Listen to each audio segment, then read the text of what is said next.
নমস্কার, আমি পঙ্কজ বিশ্বাস এবং আপনারা দেখছেন পলিটিক্যাল ডেইলি। এবারের বিহারের নির্বাচন জাতীয় রাজনীতির প্রেক্ষাপটে তো খুবই গুরুত্বপূর্ণ, পাশাপাশি বাংলার জন্যও যথেষ্ট গুরুত্বপূর্ণ এই নির্বাচন। এই নির্বাচনে কে জিতবে এখন একটা লাখ টাকার প্রশ্ন।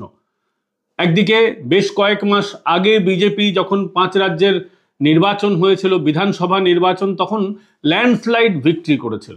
কিন্তু 5-6 মাস হয়ে গেলেই আবার একটা বুক দুরু ভাব অনেকেরই মনে যে বিজেপি জিততে পারবে তো। অনেকেই ভাবছেন যে এবারে হয়তো 2020-র পুনরাবৃত্তি হবে না বিহার নির্বাচনের ক্ষেত্রে। আবার অনেকে ভাবছেন ম্যাসিভ উইন হবে ভিক্টরি।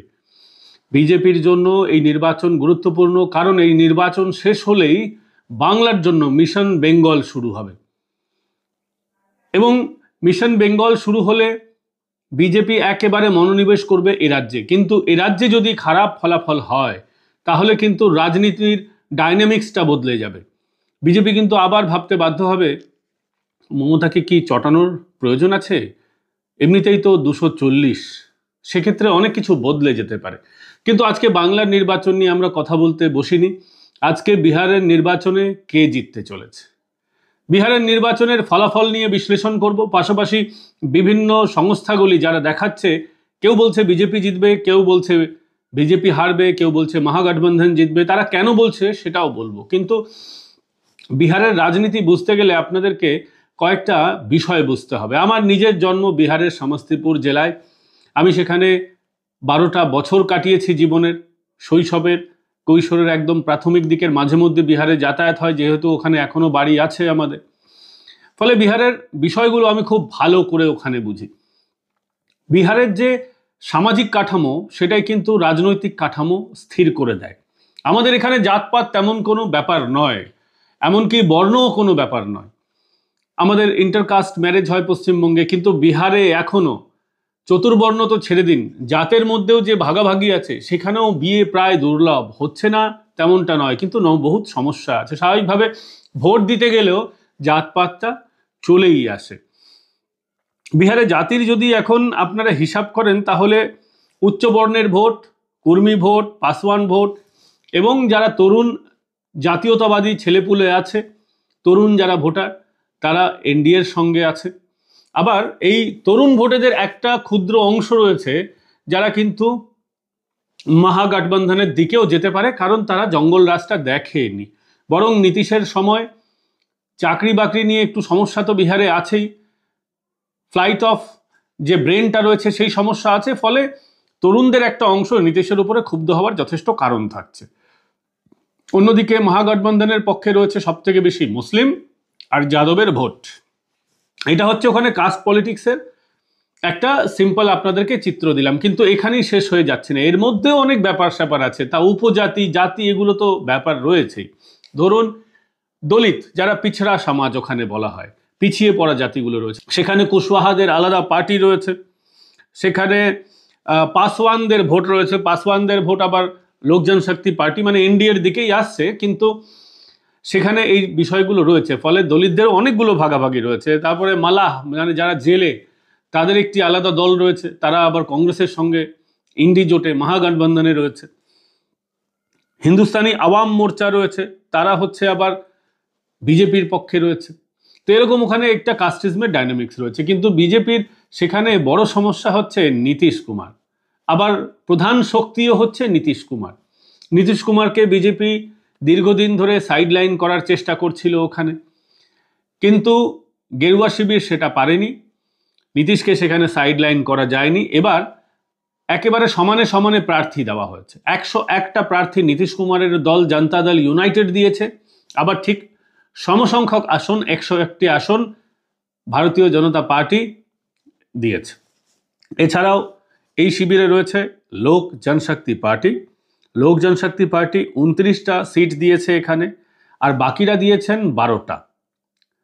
243-এর মধ্যে বাকিরা 12টা এই কুশওয়াহা, হিন্দুস্তানি আওয়ামী মোর্চা এরা সেখানে রয়েছে। এবার আসি মহাগঠবন্ধনের দিকে। মহাগঠবন্ধন এখানে 143টা আরজেডি দিয়েছে, 243-এর মধ্যে 143। কংগ্রেস দিয়েছে 60 অর্থাৎ 60টি আসন। অন্যান্যরা দিয়েছে 40টা, এর মধ্যে মিম রয়েছে।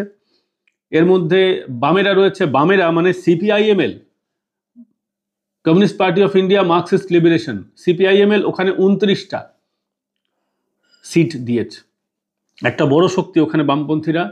এই বুর্জোয়া পার্টি, বুর্জোয়া জোট, ইন্ডি গঠবন্ধন বা মহাগঠবন্ধনের মধ্যে তারাও এখন শরিক হয়ে আছেন।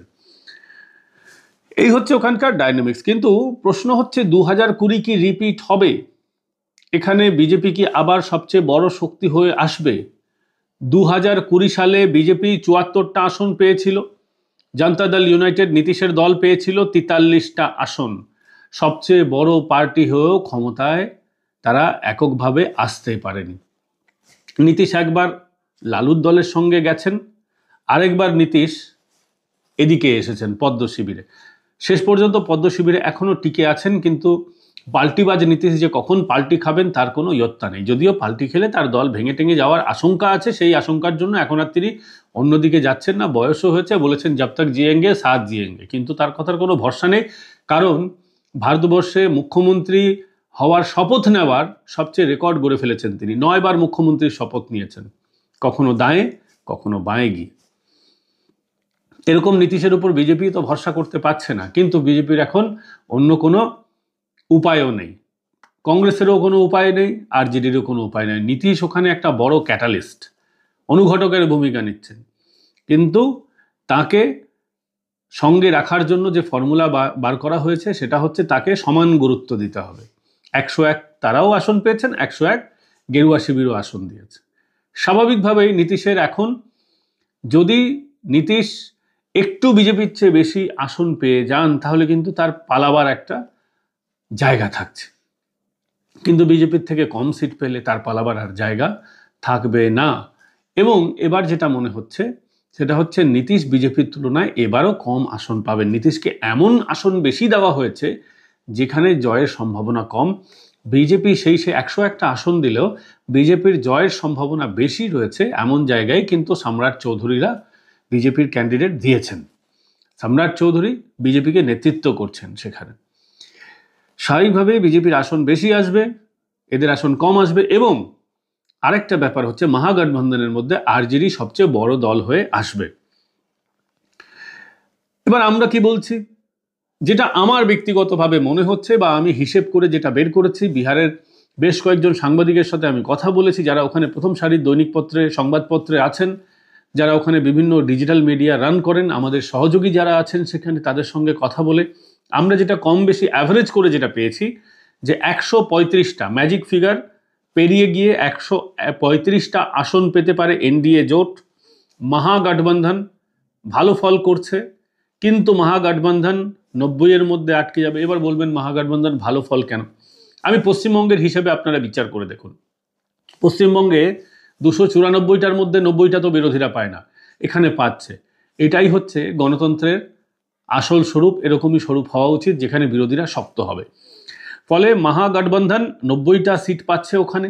18টা আদার্স, অন্যান্যরা 18টা সিট পাবেন। তাদের মধ্যে জানসুরাজ রয়েছে, তাদের মধ্যে মিম রয়েছে, তাদের মধ্যে ইন্ডি রয়েছে, ইন্ডিপেন্ডেন্ট ক্যান্ডিডেট রয়েছে, এবং অন্যান্য একটা দুটো ছোট যারা এর বাইরে রয়ে গেছেন সেমন কোনো দল সিট পেতে পারে। অর্থাৎ 135, 90, 18 এটাই হচ্ছে ফিগার। এবং জানসুরাজের কি হলো আপনারা প্রশ্ন করতে পারেন, এত হম্বিতম্বি হলো।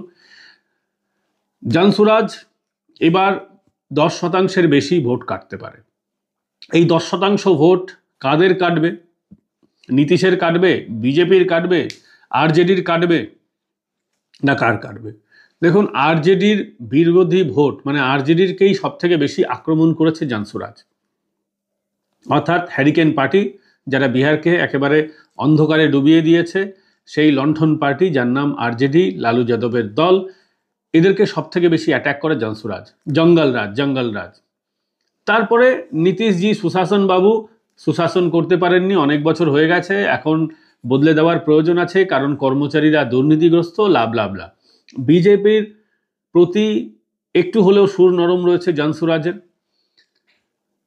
অন্যান্যদের বিরুদ্ধে বেশি এবং আরজেডির বিরুদ্ধে সবচেয়ে বেশি। ফলে বোঝাই যাচ্ছে যে আরজেডিকে আক্রমণ করে তাদের ভোটটাই তারা কাটতে চাইছে বেশি অ্যাটাক করে। স্বাভাবিকভাবেই আরজেডির ক্ষতি হবে এমনটাই মনে হচ্ছে। অন্তত জানসুরাজের ভোট কাটার প্যাটার্ন দেখে। এটাই একটা বড় স্বস্তির জায়গা এনডিএ জোটের জন্য। এবার আপনাদেরকে সরাসরি বলি, বাদবাকি যারা রয়েছেন তারা কি বলছেন। যারা এক্সিট পোল নামি দামি সংস্থা রয়েছেন, যারা অনেক মানুষ নিয়ে কাজ করেন, আমরা ইন্ডিভিজুয়াল স্কেলে করেছি, তারা অনেক ভালোভাবে কাজ করেছেন, তারা কি বলছেন? বেশিরভাগ এক্সিট পোল বলছে এবার কিন্তু বিজেপি জিতবে। কিন্তু এক্সিট পোল আপনারা জানেন মাঝে মধ্যেই উলটপালট হয়ে যায়। পশ্চিমবঙ্গের ক্ষেত্রেও দেখানো হয়েছিল 120-র কাছাকাছি বিজেপি সিট পাবে 2021-এ, হয়নি। মহারাষ্ট্রে দেখানো হয়েছিল যে সেখানে বিজেপি ক্ষমতায় আসতে পারবে না, উল্টে গেছে। রাজস্থানের ক্ষেত্রেও ব্যাপারটা উল্টে গেছে। মধ্যপ্রদেশে দেখানো হয়েছিল কাঁটে কি টক্কর হবে, মধ্যপ্রদেশে বিজেপি ক্লিন সুইপ করেছে। ফলে এই এক্সিট পোল আসলেই যে সঠিক হবে তার কোনো মানে নেই, কিন্তু একটা ধারণা পাওয়া যায় যে কি হতে চলেছে। বিহারের সার্বিক চিত্র বলছে যতগুলি বুথ ফেরক সমীক্ষা হয়েছে তাতে বলছে 142 থেকে 157টি আসন এনডিএ পেতে পারে, 24টা আসন তারা বাড়াতে চলেছে। মহাগঠবন্ধন পেতে পারে 80 থেকে 95টি এবং 3 থেকে 7 হচ্ছে আদার্স। এবার আপনাদেরকে এক্সিট পোলের যদি আমরা ভিতরে ঢুকি, প্রত্যেকটা আলাদা আলাদা করে যারা এক্সিট পোল করেছেন তাদের এজেন্সি হিসেবে যদি বলি, তাহলে টাইমস নাও বলছে যে 143টি আসন পাবে, 18টা আসন বাড়িয়ে বিজেপি জোট। আরজেডি জোট, লালুর যে গঠবন্ধন রয়েছে তারা 95টা আসন পাবে, 15টা আসন তাদের কমতে চলেছে। এবং আদার্স অন্যান্যরা এবার 3টে আসন কমাবেন, ইন্ডিপেন্ডেন্টরা 5টা আসন পাবেন। নিউজ 24 তারা বলছে 133 থেকে 159টা আসন পেতে চলেছে বিজেপি জোট, 75 থেকে 101 পেতে চলেছে আরজেডি জোট, 2 থেকে 8 আদার্সরা। মানে অন্যান্যরা এবার ইন্ডিপেন্ডেন্টরা ভোট কম পাবেন, নির্দলরা বা ছোটখাটো পার্টি একেবারে নয় এদিক নয় ওদিক, এরকম লড়াই হতে চলেছে। সবচেয়ে বেশি যাদের সঠিক হয় এবং সবচেয়ে বেশি লোকবল নিয়ে কাজ করেন এমন একটি সংস্থা হচ্ছে ম্যাট্রিজ IANS যৌথ সমীক্ষা। তারা বলছে 147 থেকে 167, ভাবতে পারেন এত বড় সংস্থার একটা ফলাফল। ম্যাট্রিজ IANS বলছে 70 থেকে 90-এর মধ্যে 30টা আসন কমতে চলেছে মহাগঠবন্ধনের।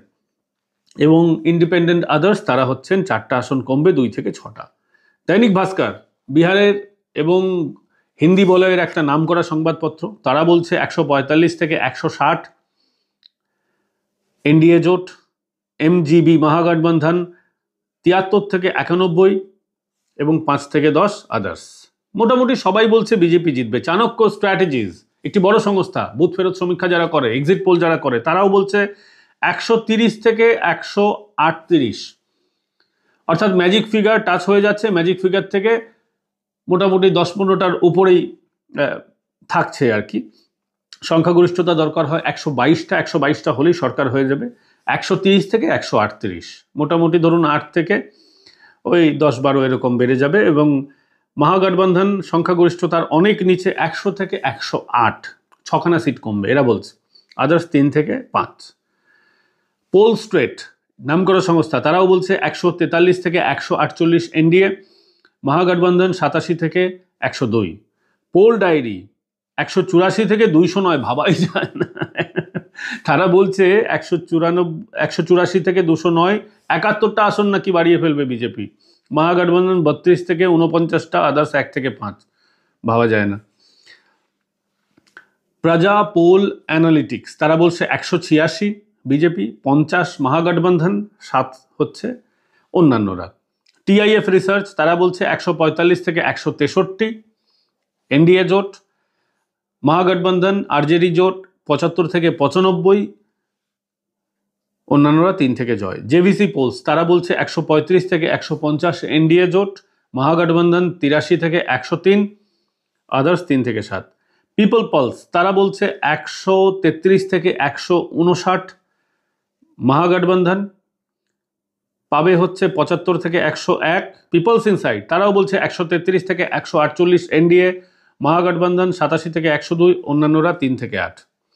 কিউ মার্ক এরা বলছে এনডিএ 142 থেকে 162, মহাগঠবন্ধন 80 থেকে 98, আদার্স 3 থেকে 8।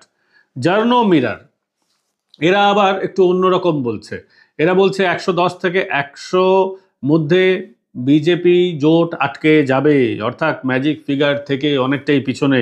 130 থেকে 140 মহাগঠবন্ধন, 3 থেকে 7 আদার্স। রুদ্র রিসার্চ তারাও বলছে 140 থেকে 152 এনডিএ জোট, 84 থেকে 97 মহাগঠবন্ধন, আদার্স 4 থেকে 6। অর্থাৎ বোঝা যাচ্ছে যে যতগুলি সমীক্ষা হয়েছে জার্নো মিরার বাদ দিয়ে বাদবাকি সবাই বিজেপিকেই জেতাচ্ছে। জার্নো মিরার হয়তো অন্যরকম করবেন, চমক দেবেন, নিজেদের নামটাও সামনে আনতে হবে, এটা বললে বেশি আলোচনা হবে, তার জন্য তারা দিয়েছেন, অথবা কোথা থেকে তারা পেয়েছেন আমরা জানি না। এই হচ্ছে মোটের উপর বিহারের এক্সিট পোল। এবার এখানে এক্সিট পোলের বেশ কয়েকটা গুরুত্বপূর্ণ আপনাদেরকে বিষয় বলি। এবার অভূতপূর্ব ভোট হয়েছে, 66.91। 1951 সালের পর এটা রাজ্যের ইতিহাসে সর্বোচ্চ। ওখানকার মানুষ আমাদের মতো এত মারামারি করে না, এখানে তো 80%, 82% পোল হয়ে যায়। কোন দিন যদি আবার 100% পোল হয়ে যায় ওই ছাপ মেরে মেরে লোকাল স্তরের নির্বাচনে, আবার বাতিলও হয়। কিন্তু বিহারে 60%-এর উপর ধরলে খুব ভালো ধরা হয়। 66% নির্বাচন নিয়ে বেশ কয়েকটা ভাবনা রয়েছে মানুষের মনে।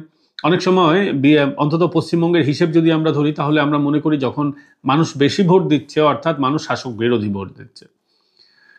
এবার বিহারে কি সেটাই হয়েছে, নাকি বিহারও প্যাটার্ন বদলাচ্ছে? মানুষ সচেতন হয়েছে, মানুষ মনে করছে ভোট দেওয়াটা হচ্ছে জরুরি। আবার এটাও কারণ হতে পারে এসআইআর হয়েছে, এত কষ্ট মষ্ট করে যখন ভোটার কার্ডটা পাওয়া গেছে, এসআইআর হয়েছে, তাহলে চলো ভোটটা দিয়ে দেখি, এই একটা ধারণা হতে পারে। বিভিন্ন রকমের ধারণা আছে। এবং এবার এসআইআর করে 47 লক্ষ ভোট বাদ হয়েছে, 22 লক্ষ ভোট নতুন ভোট ইনক্লুড হয়েছে, অর্থাৎ যুবক তরতাজা ভোট যেটা আছে। ব্যাপারটা হচ্ছে বিহারে তো শাসক দল এতদিন নীতিশ কুমারের দলই ছিল, বিজেপিই ছিল, তারপর বিহারে তারা করতে গেল কেন? শাসক ভোটের শাসকই তো মরে যাওয়া মানুষের shifted voter, double entry, fake entry, এইগুলোর লাভ তো সবসময় শাসক দল নেয়। তাহলে বিজেপি এটা করতে গেল কেন? আসলে বিজেপি এটা বোঝাতে চেয়েছে যে দেখো, আমরা আমাদের জায়গা থেকেই শুরু করছি, আমরাই স্বচ্ছ নির্বাচন চাই। ভোটার তালিকায় ভুলভ্রান্তি থাকে না এমনটা তো নয়, সারা পৃথিবীতে আছে, সারা ভারতবর্ষে আছে। তাহলে খারাপ আছে বলেই সেটাকে কি থাকতে দিতে হবে? সংশোধন করার প্রয়োজন আছে, শোধরানোর প্রয়োজন আছে। রাহুল গান্ধী বলছেন ভোটার তালিকায় ব্রাজিলিয়ান আছেন, ভোটার তালিকায় অমুক আছেন, তমুক আছেন, বিদেশিরা আছেন। আরে আছেন বলেই তো এই এসআইআরটা করতে হচ্ছে, আছেন বলেই তো এটাকে ঠিকঠাক করার প্রয়োজন আছে। ভোট চুরি হতো এটা তো সবাই জানি আমরা। রাহুল গান্ধী নতুন কিছু বলছেন না, নিজেকে একটা ক্লাউনে, কার্টুনে পরিণত করছেন। এইগুলো আছে বলেই তো সেটাকে বন্ধ করতে হবে। এসআইআর হলেই তো এটা বন্ধ হবে, এসআইআর হলেই তো এইসব ভুলভাল লোকগুলো বাদ যাবে।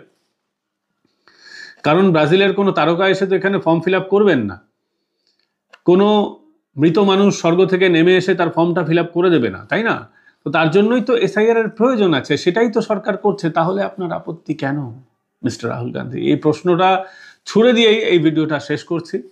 ভিডিওটা কেমন লাগলো কমেন্ট করে জানাবেন, ভালো লাগলে লাইক, শেয়ার অ্যান্ড সাবস্ক্রাইব। আগামীকাল আবার দেখা হচ্ছে আপনাদের সঙ্গে।